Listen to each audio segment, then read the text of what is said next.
Hey friends, how you all doing?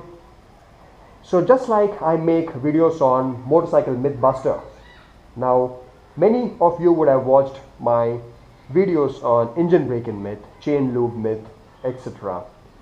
Now something happened to me yesterday when I was on a motorbike ride on the Gixxer 1000, and that gave me an idea that why shouldn't I make videos on common challenges that you could face, which I have already faced, and in this way you can be prepared how to help yourself when you are on a motorbike ride. And I would be calling these videos, these episodes, as what would you do. So today I would be sharing an experience. That is, I was on a motorbike ride, a short ride on the Gixxer 1000 yesterday, because I thought of going to the fuel station and filling fuel up so that I can keep her ready for a Sunday morning ride. Now I filled fuel and I was coming back home. I was riding at about 50 or 60 kilometers an hour, and all of a sudden, can you believe this? All of a sudden, I'm not touching the front brake, I'm not touching the rear brake. The motorcycle starts to brake on her own, and from 60 she just slows down and comes to 0 in the middle of the road, like, I'm riding her, not doing anything, okay, and she just goes shoo, and she just stops. All right, I mean, the engine is running but the motorcycle does not move. Now I couldn't understand. I put her into neutral thinking, did the clutch jam or what happened? But even in neutral she would not move at all. I mean, she wouldn't move even 1 inch. And there was this very nice gentleman who tried to help me. He was on a Royal Enfield motorbike, and he also pulled over and asked me if he can help, and he tried to push the motorbike. No, she wouldn't move 1 inch. Now imagine if you face the same kind of a situation where you are riding your motorbike and she just slows down and she wouldn't move. What would you do? Think about it for a minute.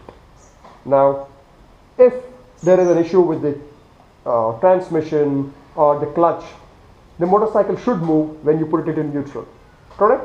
Now that was not happening here. The engine was running. I looked at the chain, it is all good. I looked at the wheels, I mean, they were as it is, nothing happened. Now what would you do? Now in this situation, what I thought, the only possibility would be a brake jam. That is, remember, these motorbikes of course have disc brake systems, correct? And they have a caliper. Now this is a caliper, correct?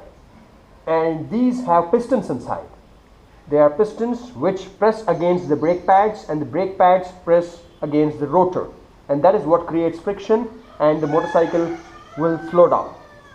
Now I knew the front brakes are generally in a good condition because I have been using them. And what got onto my mind was, on these super bikes we almost never use the rear brake. I mean, personally, I probably if I've ridden a motorbike for 1,000 kilometers, then probably once or twice I might touch the rear brake, or sometimes not even that. So yesterday I knew that if something went wrong, it has to be the rear brake. So what I did, I put the motorcycle into the first gear and tried to open throttle, and still the motorcycle would not move. And she just moved about a feet or two. And then I got off the motorbike and touched the front rotors. Front rotors were not hot. And I touched the rear rotor, and rear rotor was hot. So that means that the rear brake, the pistons jammed. You understand that? So probably yesterday on the ride, I might have just touched the rear brake for some reason, and the pistons would have moved inside. They would have put pressure onto the brake pad, and they got locked in the same position. They did not come back, they did not release back. And the reason being that is non-usage of the rear brake. Now they probably could have some corrosion on them, I'm not sure, I have to see. But now in this situation, what would you do? Because you still have to get back home, correct? You cannot leave the motorbike there and go search for a mechanic or do all of that, because we have to be self-sufficient. We should be able to help ourselves in this kind of a situation. So friends, what I did, if you understand how a hydraulic disc brake system works, then you can help yourself very easily. That is, this is a master cylinder, friends, and this is a brake lever.